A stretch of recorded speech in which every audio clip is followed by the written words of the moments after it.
నమస్కారం అండి. మహాభారతంలో నేడు 91వ అధ్యాయము, అంశం కర్ణుని మరణం. వినిపిస్తున్నది మీ విజయభాస్కర్. ద్రోణుడి మరణానంతరం కౌరవ సేనలోని రాజులందరూ కర్ణుణ్ణి ముఖ్య సేనానిగా అభిషేకించారు. కర్ణుడు తన అందమైన గొప్ప రథంపై నిలబడ్డాడు. శల్యుడు అతడికి సారథిగా ఉన్నాడు. కర్ణుడి గాంభీర్యము, మహాయుద్ధ నిపుణుడన్న కీర్తి కౌరవులకు ధైర్యం కలిగించింది. యుద్ధం మరలా ప్రారంభమైనది. నక్షత్ర శాస్త్రజ్ఞులు, జ్యోతిష్యులు ఆదేశించిన శుభముహూర్తాన యుద్ధం ప్రారంభమైంది. అర్జునుడు కర్ణుడిపైకి యుద్ధానికి వెళ్ళాడు. అర్జునుడు వెనుక భీముడు బాసటగా ఉన్నాడు. దుశ్శాసనుడు భీముడిపై తన సేనతో యుద్ధాన్ని కేంద్రీకరించాడు. భీముడిపై బాణ పరంపర కొనసాగించాడు. భీముడు తనలో తానే నవ్వుకున్నాడు. ఈ దుర్మార్గుడు ఎటూ పోకుండా నిలబడ్డాను. నా చేతుల్లోనే ఉన్నాడు. ద్రౌపదికిచ్చిన వాగ్దానాన్ని ఈరోజు నేను నెరవేరుస్తాను. ఈ ప్రతిజ్ఞ నెరవేర్చడానికి చాలా కాలం నుంచి వేచి ఉన్నాను అని భీముడు అనుకున్నాడు. దుశ్శాసనుడు ద్రౌపదిని అవమానించిన తీరును ఒక్కసారి గుర్తు చేసుకున్నాడు. భీముడిలో ఆగ్రహం కట్టలు తెంచుకుంది. తాను స్వాధీనం తప్పి ఆయుధాలన్నీ పడేసి తన రథాన్ని దిగి ఉరికి దుశ్శాసనుడిపై విరుచుకుపడ్డాడు. దుశ్శాసనుడిని నేలకీడ్చి అతడి అవయవాలను విరిచాడు. దుర్మార్గపు జంతువా, ద్రౌపది శిరోజాలను పట్టుకున్న చెయ్యి ఇదేనా? ఇక్కడ నీ శరీరాన్ని నుంచి కృంగటి వేరును తుంచివేస్తాను. నీకు సహాయం చేయబోయే వారు ఎవరైనా ఇక్కడ ఉంటే వారిని ముందుకు వచ్చి ప్రయత్నించమని చెప్పు అని దుశ్శాసనుడితో అంటూనే దుర్యోధనుడి వైపు అసహ్యంగా చూశాడు. దుశ్శాసనుడి చేతిని మొదలు కంటా విరిచేశాడు. రక్తం స్రవించే ఊడబెరికిన చేతిని యుద్ధ భూమిలో విసిరేశాడు. తరువాత తాను 13 ఏళ్ల కిందట చేసిన భయంకర ప్రతిజ్ఞను నెరవేర్చాడు. తన శత్రువు శరీర రక్తాన్ని క్రూరమృగం రీతిలో తాగాడు. నేను నా ప్రతిజ్ఞను నెరవేర్చాను, పరమ పాపిని కడతీర్చాను అని పెద్దగా అరిచాడు. ఇక దుర్యోధనుడి విషయంలో నేను పెట్టుకున్న ఒట్టును నిలబెట్టుకోవాల్సి ఉంది. యాగవాగ్ని సిద్ధంగా ఉంది. ఆ యజ్ఞ పశువు కూడా సిద్ధంగా ఉండాల్సిందే అన్నాడు భీముడు. అతడి రౌద్రాన్ని చూసిన అందరూ వణికిపోయారు. గొప్ప ధైర్యశాలైన కర్ణుడు కూడా భీముడి ప్రళయకారాన్ని చూసి భయపడ్డాడు. రథసారథ్యం వహిస్తున్న శల్యుడు కర్ణుడితో ఇలా అన్నాడు: నీవు వెనక్కి తగ్గొద్దు. నీవు పిరికివాడవని ఇతరులు పొరపాటు పడేలా నీవు ప్రవర్తించవద్దు. విషాదంలో దుర్యోధనుడు చేసేది లేక వణికిపోతున్నాడు. నీవు కూడా అలా అధైర్యపట్టం తగదు. గొప్పవాడైన దుశ్శాసనుడి మరణంతో ఇక ఈ సైన్యం ఆశలన్నీ నీవే అయి ఉన్నాయి. నీవిప్పుడు పూర్తి భారం వహించాలి. మంచి శౌర్యం గల వీరుడైనందుకు అర్జునుడితో ద్వంద్వ యుద్ధానికి ప్రయత్నించు. ఇహంలో శేషకీర్తి కానీ పరంలో స్వర్గం కానీ పొందు అని కర్ణుడిలో ఉత్తేజం రగిలించే ప్రయత్నం చేశాడు శల్యుడు. కర్ణుడు సమరోత్సాహం చెందాడు. ఆగ్రహంతో కళ్ళు ఎర్రబడ్డాయి. అర్జునుడి వైపు రథాన్ని పోనివ్వమని శల్యుణ్ణి కోరాడు. జగడాలు, యుద్ధాలు ఇక చాలు చాలు. ఉభయ నష్టదాయకమైన ఈ శత్రుత్వాన్ని ఆపివేద్దాం. ప్రియమిత్రుడా, పాండవులతో సఖ్యతపుడు, యుద్ధం ఆపు అని అశ్వత్థామ దుర్యోధనుడికి హితవు పలికాడు.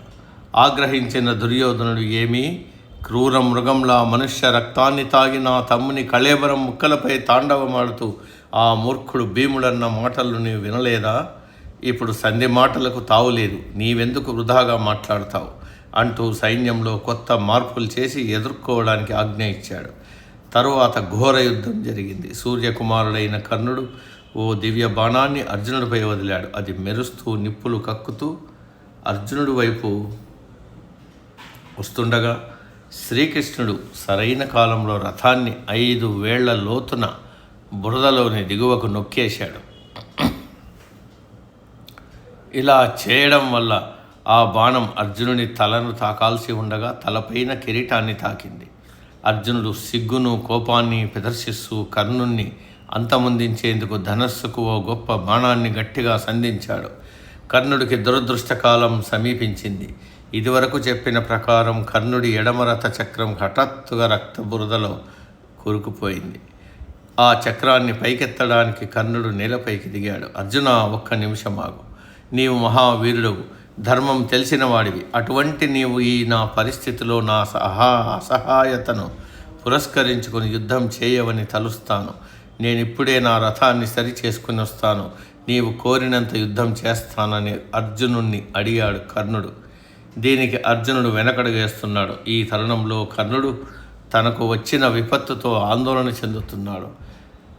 తానిదివరలో పొందిన శాపాన్ని కూడా తలుచుకున్నాడు. యుద్ధ నీతిని అనుసరించమని అర్జునుడిని వేడుకున్నాడు.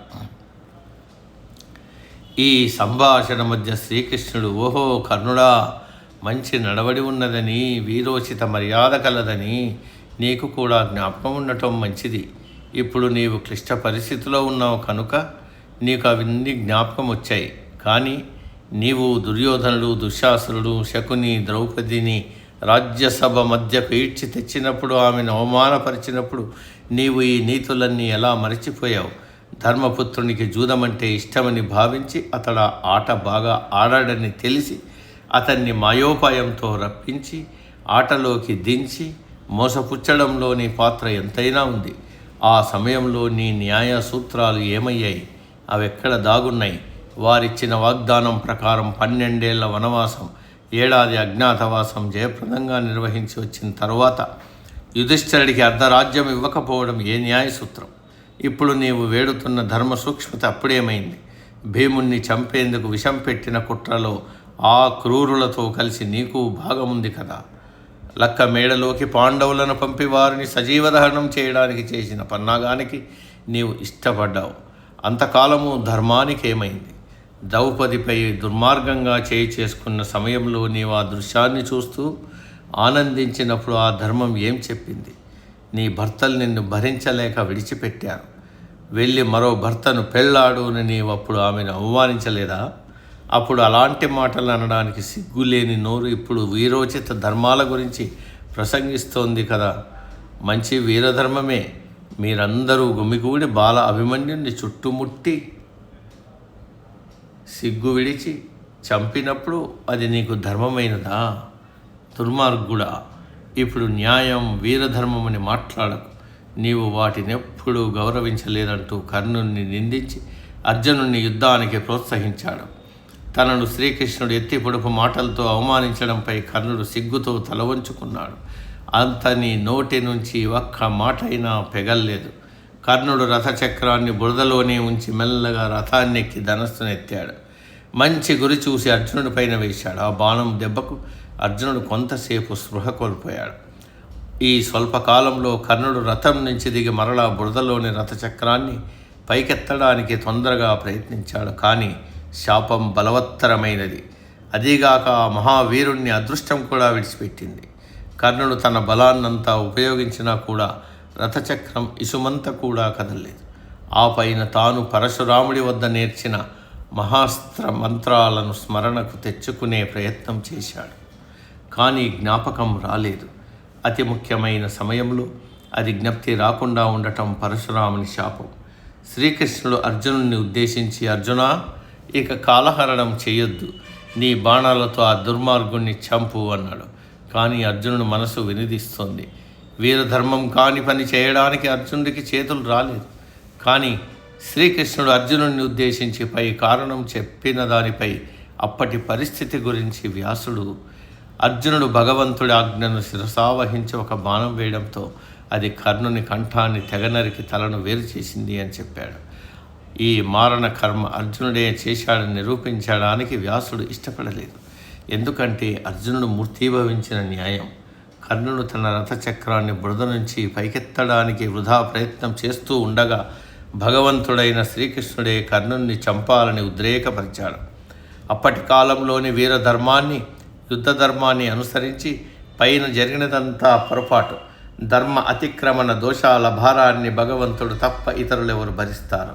ఇందులో తెలుసుకోదగిన అంశం ఏమిటంటే, శారీరకంగా హింసించడం, యుద్ధం చేయడం, అక్రమ మార్గాన అంచివేయగలమని ఆశించడం స్వాతిశయమే అవుతుంది.